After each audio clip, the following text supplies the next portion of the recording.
Unang beses siyang nag-apply bilang kasambahay sa bahay ng isang mayaman. Sumire agad ang bagong baylang damit niya, para matakpan ang kanyang hita na naaaninag.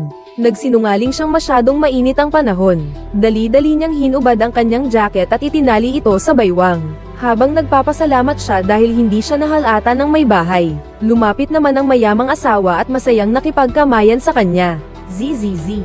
Ako si Luisa Clark. Kahit na walang gaanong espesyal sa resume ni Luisa, ang pagtatago niya sa kanyang mga hita ay nagbigay ng magandang impresyon sa amo. Agad siyang tinanggap, ang tila konserbatibong si Luisa, pero hindi niya alam na ito ang pinakasimpleng suot ni Luisa sa araw na ito. Inutusan siyang magtrabaho agad ng amo, kahit na mataas ang sweldo, pero ang trabaho lang naman ay mapasaya ang anak niyang paralisado. Sana maging kaibigan mo siya, hindi lang basta bayad na caregiver. Labis na nagalak si Luisa, pati ang dalawang kilay niya ay napangiti na rin. Ngunit nang bumukas ang pinto, natigilan siya. Will, si Luisa Clark ito. Ako si Xiaolu. Narinig ni Will ang nakakapasong hiyaw. Si Luisa ay talagang nagulat, pero agad din itong tumigil at matalas na itinuro. Napunit ang palda mo. Napahiya si Luisa dahil sa pang-iinsulto ni Will. Noon niya napagtanto na ang ginawa ni Will kanina ay pagkukunwari lamang. Kahit labag sa loob ko, sino ba naman ang tatanggi sa pera? Ngunit kinabukasan, biglang nagkasakit si Will. Akala niya'y isa na namang kalokohan. Ngunit nang habaran siya ng caregiver at panasa ng pawis, nakita ni Luisa ang mga sugat sa pulso niya mula sa paghihiwa. Hindi niya talaga maintindihan. Samantalang mayroon na siyang bilyon-bilyong ari-arian. Bakit pa niya pipiliing wakasan ang kanyang buhay? Hanggang sa araw na ito, hindi niya sinasadyang marinig ang pagtatalo ng mga magulang ni Will. Doon niya nalaman na plano ni Will na magpakamatay sa pamamagitan ng euthanasia pagkatapos ng 6 na buwan. Para sa desisyon ng anak, pinili ng ama na unawain at suportahan. Ngunit ang ina naman ay buong lakas na tumutol. Ang suporta sa kanyang desisyon ay pagmamahal din sa kanya. Anak ko siya, anak ko siya. Binigyan niya ako ng 6 na buwan, maaari pa natin siyang mapapayuhan. Sa tingin mo ba magagawa yon ng magandang caregiver na yon? Noon lamang naunawaan ni Luisa kung bakit 6 na buwan lang ang kontrata niya sa trabaho. Dahil iyon lamang ang haba ng buhay ni Will. Hindi talaga matanggap ni Luisa ang trabahong iyon na para bang pagpapadala sa kamatayan. Pero sa tuwing uuwi siya, pinipilit niyang kumbinsihin ang sarili na magpatuloy. Nawalan ng trabaho ang tatay niya, at ang nanay niya naman ay nag-aalaga sa lolo niya. Ang ate niya ay nagdalang tao at may anak na, pero gusto pa rin niyang mag-aral sa kolehiyo. Ang pangangailangan ng 5 tao ay nasa kanyang balikat lamang. Nang sabihin ni Luisa sa kanyang ate na gusto na niyang mag-resign, malakas ang pagtutol ng kanyang ate. Nag-aalala siya sa matrikula, kaya pinayuhan niya si Luisa na huwag sayangin ang magandang trabaho. Ngayon ay may daycare na ang paaralan. Ito na ang kanyang pagkakataon para baguhin ang kanyang buhay. Para sa ate niya at sa mga anak nito, pinili ni Luisa na magpatuloy. Kinabukasan, pinalitan niya ang kanyang uniforme at bumalik sa dati niyang anyo. Pagkatapos ng pag-asa sa caregiver, sila na lang dalawa ni Will ang naiwan sa malaking bahay. Minsan, kinukulong ng sarili ni Will, gamit ang malakas na heavy metal music para manhid. Minsan, nag-iisa na lang siyang nakatitig sa labas ng bintana, para matapos ang kanyang trabaho. Nagdesisyon si Luisa na kausapin si Will, pero pagkasabi pa lang niya ng una niyang salita, binastos na siya nito. Miss Clark, ang alam ko lang sa iyo ay, sabi ng nanay ko, madaldal ka raw. Oo, pwede bang makipag-usap tayo? Huwag kang masyadong madaldal kapag nasa tabi ko.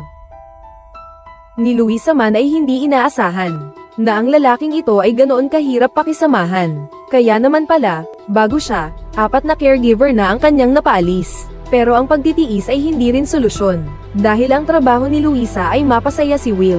Kaya ginamit niya ang kanyang talento. Araw-araw ay nag-aayos siya ng bongga.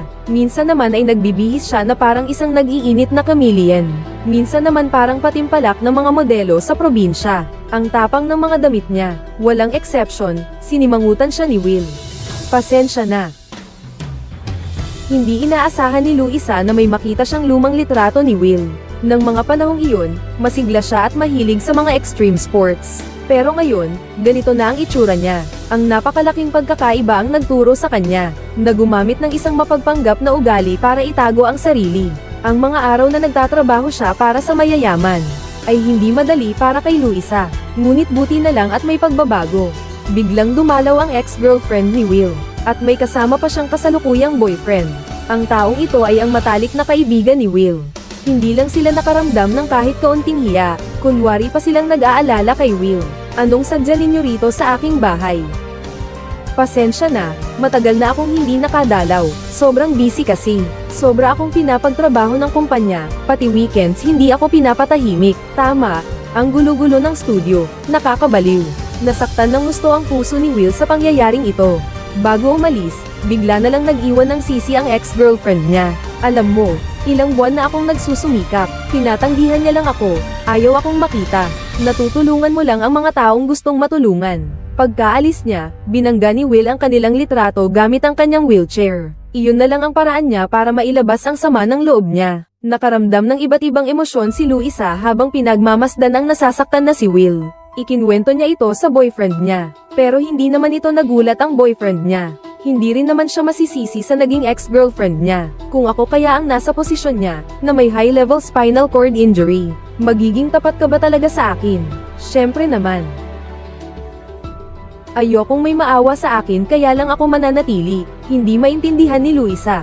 Bumili siya ng pandikit at maingat na sinunod ang sirang frame.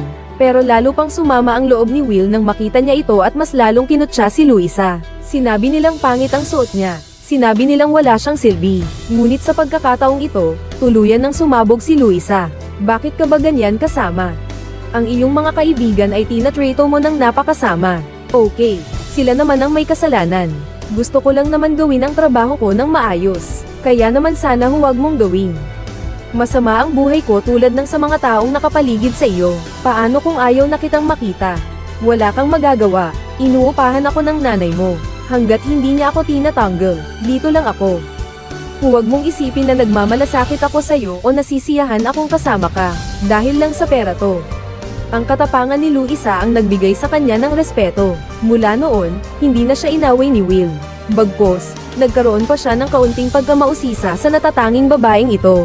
Kusa niyang niyaya si Luisa na manood ng Game of Thrones. Mukhang isang mapagmataas na kahilingan, pero isa pala iyong pagmamalaking pakikipagkasundo. Habang abala si Luisa sa panonood, palihim niyang pinagmamasdan ang reaksyon nito.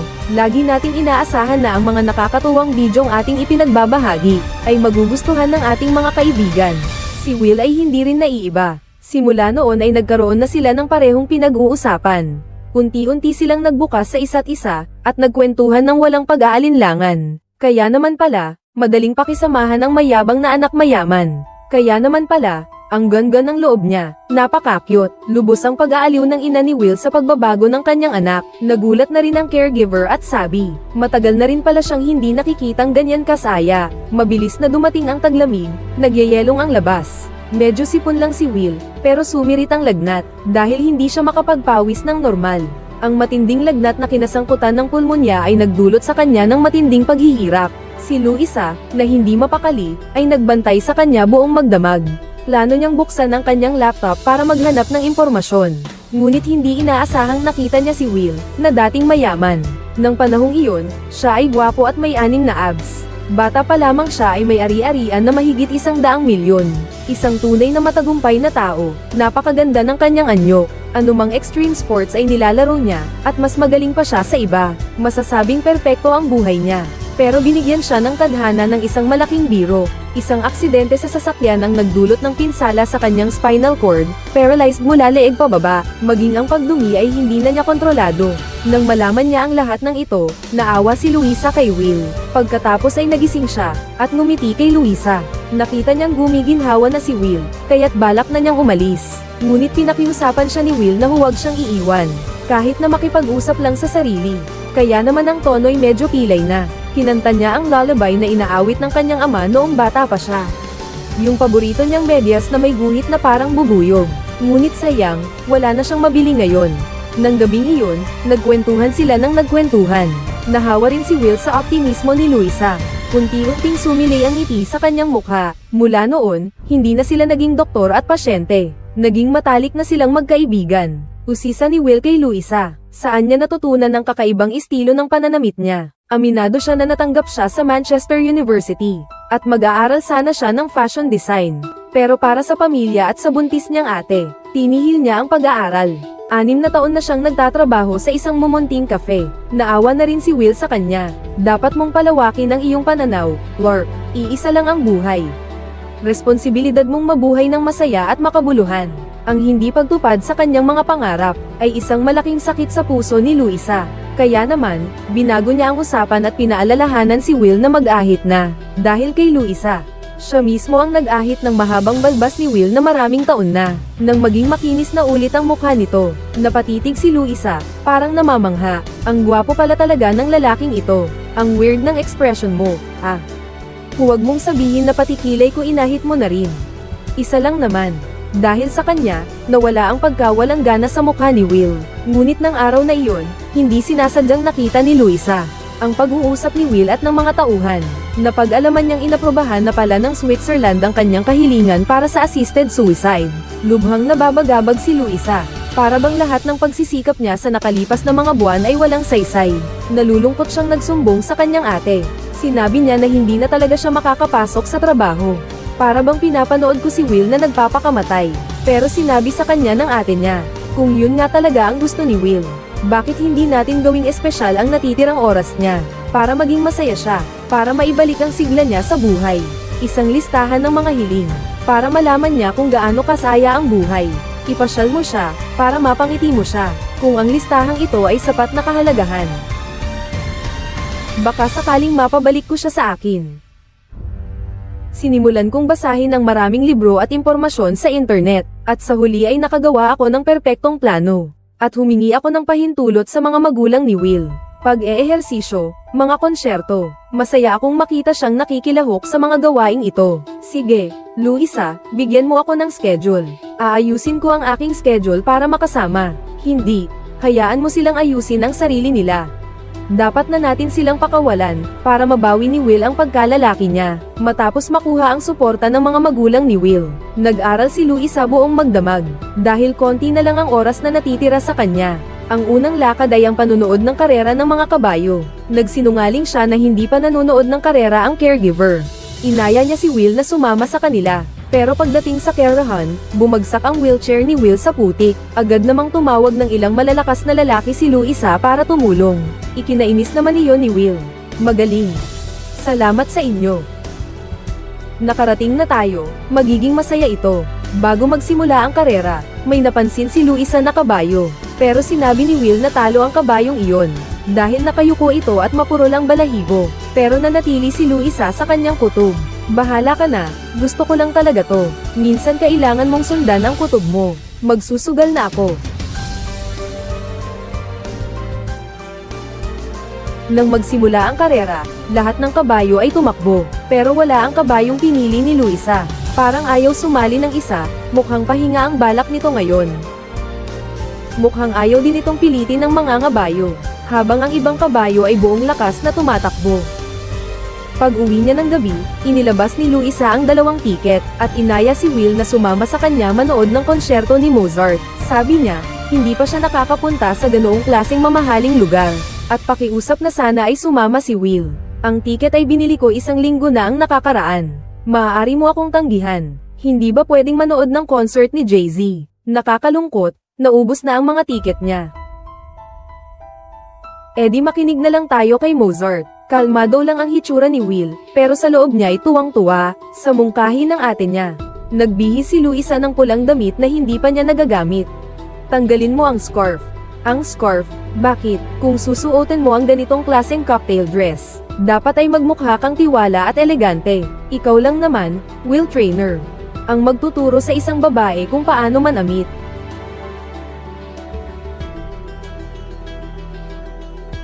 Nang pumasok silang dalawa sa bulwagan ng konsyerto, para silang magkasintahang ikakasal na, naramdaman ni Will na parang mayroong kung ano sa leeg niya. Nakalimutan pala niyang tanggalin ang tag. Hindi pinansin ni Luisa ang mga kakaibang tingin sa kanya ng mga tao sa paligid, at kinagat na lang ito. Tapos na. Mabuti na lang at hindi yun nasa pantalon mo. Nang magsimula na ang konsyerto, nakatuon ang tingin ni Will kay Luisa. Natuklasan niyang masayang tao siya. Hindi pa siya nakakapunta sa isang konsyerto. Napaiyak pa siya sa sobrang tuwa. Pagkatapos ng konsyerto, nakauwi na sila sa kanilang bahay. Ngunit ayaw pa raw pumasok ni Will, dahil gusto pa niyang maging ang lalaking kasama ang babaeng nakapulang damit sa konsyerto. Masaya si Will sa sandaling iyon, ngunit ang linyang ito ay nagtataglay ng matinding kalungkutan. Mula noon, lalong naging malapit ang dalawa. Sinubukan ni Luisa na imbitahan si Will sa kanilang bahay, dahil sa susunod na linggo na ang kanyang ika-27 kaarawan.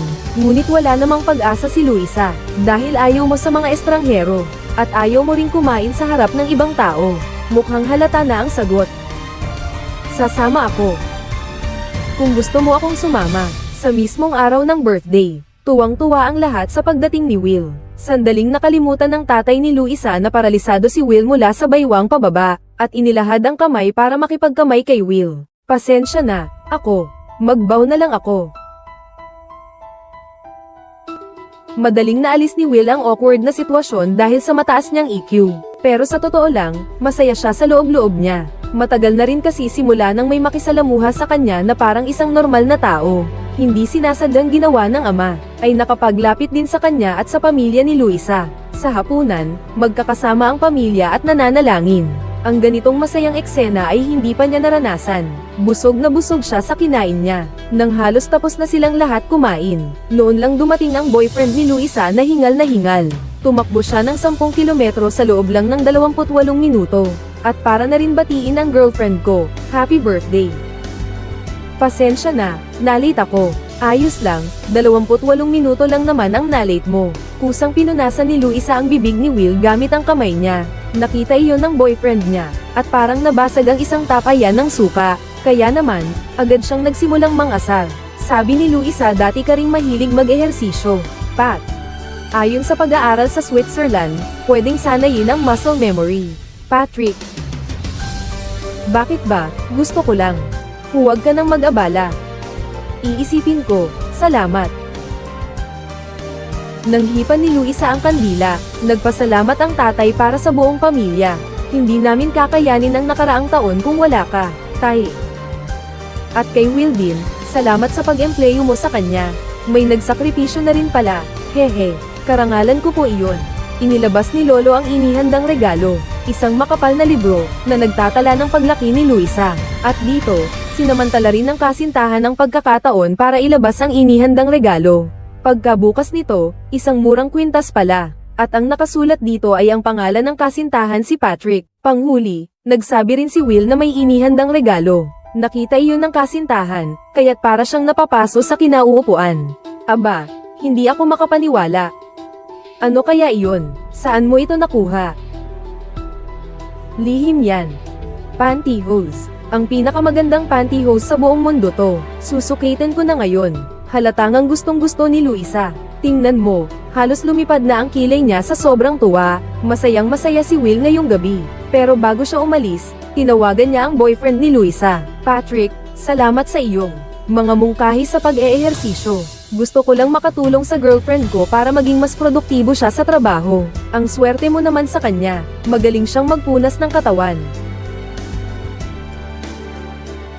Di nagtagal, inayos ni Will ang kumpanya ng pamilya, at pinagkalooban ng trabaho ang ama ni Luisa. Ang pag-aayos ng kastilyo ang magiging trabaho ng tagapangasiwa, para magawa na niya ang mga bagay na gusto niya. At hindi na kailangang mag-alala sa pang-araw-araw na gastusin ng pamilya, pero medyo maaga pa yata. Ayos lang yan, magiging mahusay naman ang tatay mo. At nangangahulugan din ito. Nangangahulugan ito ng ano? Nangangahulugan na balang araw, makakalipad ka na. At hindi mo na kailangang mag-alala sa iba. Sa wakas, nauna na ang sarili ko. Isang lalaking nakapormal ang sinalubong ni Will. At sinadyang ilayo si Luisa. May kutob siyang may mangyayaring masama. Kaya naman agad niyang hinanap sa internet ang pangalan ng bisita. At tama nga siya, eksperto pala ito sa paggawa ng testamento. At tama nga siya, eksperto pala ito sa paggawa ng testamento. Nagmamadaling ikinwento ni Luisa ito sa ina ni Will.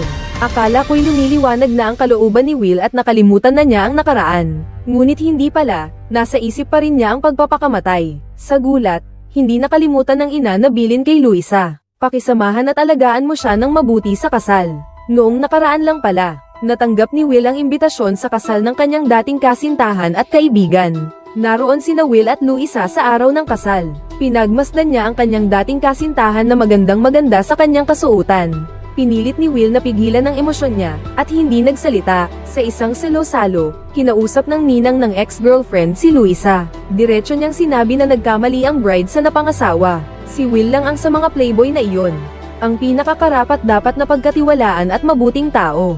Sayang nga lang at nang maparalisa siya, pinili ng naguguluhang bride ang kaibigan niya. Maya-maya, nakita ng ex-girlfriend si Will sa salo-salo. Pinilit niyang maging natural, pero medyo awkward pa rin ang atmosphere. Sa kanya naman iniwan si Will pagkatapos itong ma-paralyze. Sinisipan niya si Will.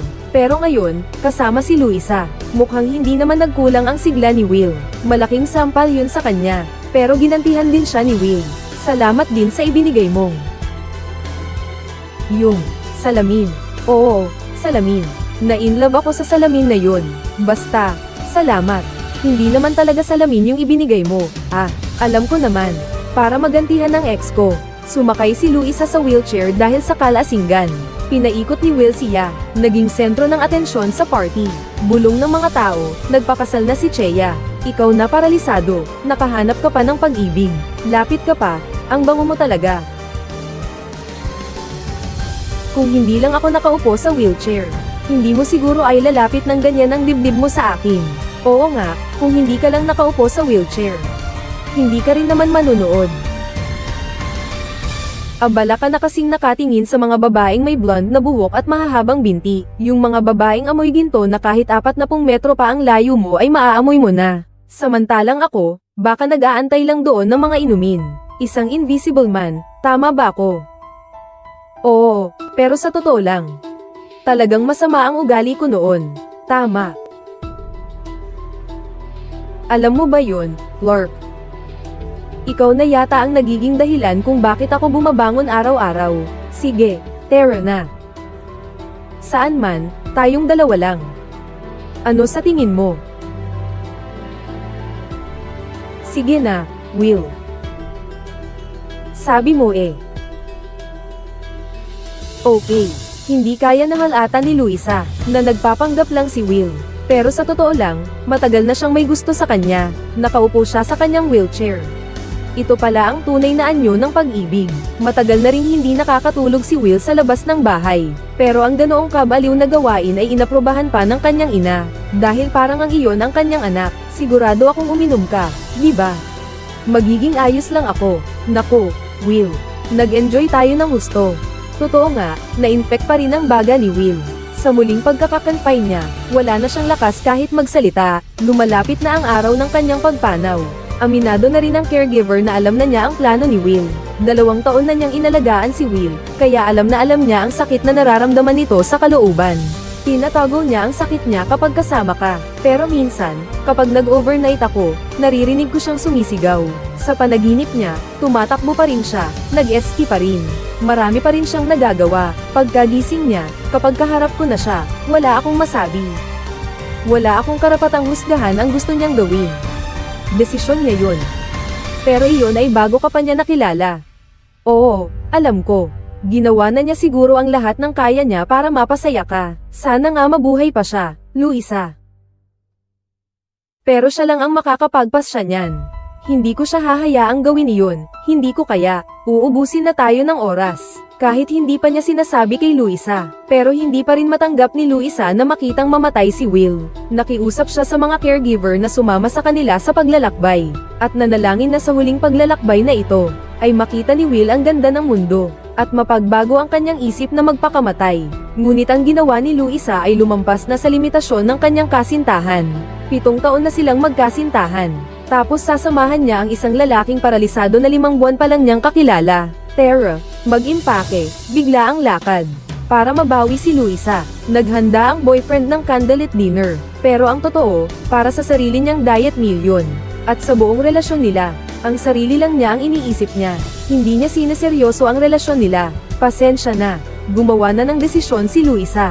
At sa wakas, gaya ng sinabi ni Will, inuna na niya ang sarili, kasama ang kanyang caregiver. Sumakay sila ng private plane papuntang Mauritius. Dinala ni Luisa si Will sa pangarap na dalampasigan, kagaya ng ibang normal na tao. Nag-sunbathe sila at nagtawanan ng malakas. Isang gabing may kulog at kidlat, tumakbo si Luisa sa kwarto ni Will para isara ang bintana. Ngunit sinabi ni Will na huwag na, gusto niyang pagmasdan ang bagyo. At taimtim na naman niya itong pinakiusapan na huwag umalis. Ang dagandong ng kulog at kidlat sa labas ay tila si Will, na nagpapahayag ng pagtutol sa tadhana, ng paghahangad sa dangal, at ng pag-ibig kay Luisa na hindi niya masabi. At ang paglapit ni Luisa ay hindi dahil sa awa, kundi nakita ang kalungkutan sa kalooban ni Will. At sinabi sa kanya ng direkta, karapat dapat kang mahalin, hindi alintana ang kalagayan ng iyong katawan. Sa sandaling ito, sila ay pantay na mga kaluluwang magkasintahan. Sumasayaw si Luisa sa ilalim ng mga bituin habang naglalakad sa dalampasigan. Ang mga mata ni Will ay puno ng pagmamahal sa kanya, sa kapaligirang puno ng pagmamahal na ito. Umupo si Luisa sa ibabaw ni Will at mapagmahal na humalik sa kanya. Akala ko'y magbabago na ang isip ni Will dahil dito. Pero pinili pa rin niyang maramdaman ang dangal ng buhay sa pag-ibig, at hindi sa paghihintay ng kamatayan sa kawalang damdamin. Kaya naman, sa wakas, inamin na niya kay Luisa, alam ko na yan mga ilang buwan na ang nakakaraan. Alam ko rin na hindi ito ang gusto mong mangyari. Pero kaya kitang mapasaya. Hindi, hindi, Clark. Alam kong magiging maganda ang ganitong buhay. Pero hindi ito ang buhay ko, hindi talaga. Hindi mo pa nakikita kung ano ako noon. Mahal na mahal ko ang buhay ko noon, sobra.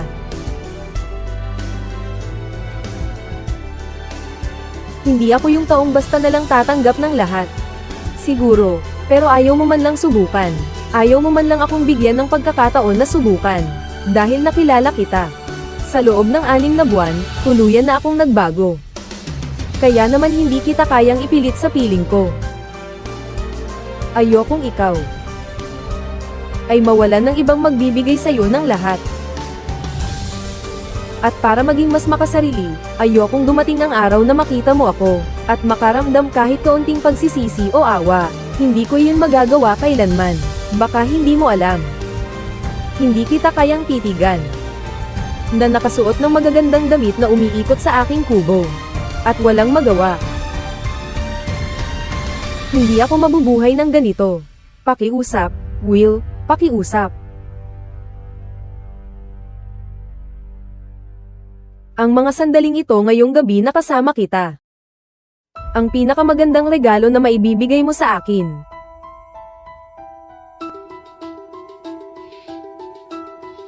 Pero kailangan ko ng magwakas. Wala nang sakit at pag-asa. Wala nang pag-asa na sana'y matapos na ang araw sa bawat paggising ko sa umaga. Hindi nagagaling pa ang katawan ko. Pareho naming alam iyon ng doktor ko. Pagkatapos ng biyahe, pupunta na ako sa Switzerland. Pakiusap ko, kung totoo ang sinasabi mo. Samahan mo ako. Akala ko napabago ko na ang isip mo. Wala nang makapagpapabago ng isip ko. Tigilan mo na nga yan, paano ka naman naging ganito kasama? Ibinigay ko na ang lahat-lahat para sa'yo. Tapos ang isasagot mo lang ay hindi. Mas mabuti pa sana kung hindi ko na lang tinanggap yung trabahong yun. Mas mabuti pa sana kung hindi nakita nakilala. Hindi niya kayang iligtas ang buhay ni Will gamit ang pagmamahal. Ngunit tunay na nakapasok sa kanyang puso. Ang pagmamahalang ito ngayon ay hindi ang katapusan, kundi ang simula ng kanyang pag-unawa sa pinili ni Will. Ang pag-ibig sa sukdulan ay ang pagrespeto sa kahulugan ng buhay ng isa't isa. Si Luisa ay tulala at nalulungkot na lumabas sa paliparan. Nang malaman niyang hindi niya nagawang baguhin ang desisyon ng kanyang anak, ang ina ni Will ay biglang bumagsak sa gising ng kanyang asawa. Pag-uwi ni Luisa sa bahay, tuluyan na siyang gumuho. Agad na lumapit ang ate at niyakap siya ng mahigpit. Sinigawan ng kanyang ina ang mga magulang ni Will dahil sa sobrang kalupitan. Paano nila hahayaang mamili ang kanilang anak ng ganoon? Ano ang kaibahan nito sa pagpatay? Dumating ang tatay sa silid ni Luisa. At inaliw siya, hindi ka nabigo. Hindi mo lang mababago ang tunay na puso ng isang tao, kapag nagdesisyon na siya. Natatakot akong walang sino man sa mundong ito ang makakakumbinsi sa kanya. Hindi mo mababago ang ugali ng isang tao. Tapos ano ang dapat kong gawin? Mahalin mo siya. Walang makakagawa niya ng mas mahusay kaysa sa iyo. Ang puso mo ay kasing lawak ng kastilyong iyon. Ipinagmamalaki kita, anak, tawagan mo siya, may oras ka pa. Kasama ang kanyang ate, nagmadali si Luisa patungong Switzerland. Parang tadhana, naabutan nga ni Luisa ang huling pagkikita kay Will. Pinabukas niya kay Luisa ang bintana, para makita pa niya ang magandang mundo. Tingnan mo ako. Tignan mo ako. Hindi ko kaya. Hindi pwede, gusto kong makita ang mukha mo. Kahit na sobrang pula ng mukha mo, at ang dami mong freckles. Ang hirap mong kausap, Will Trainer. Kaya mas magiging maganda ang mundo kung wala ako. Hindi naman.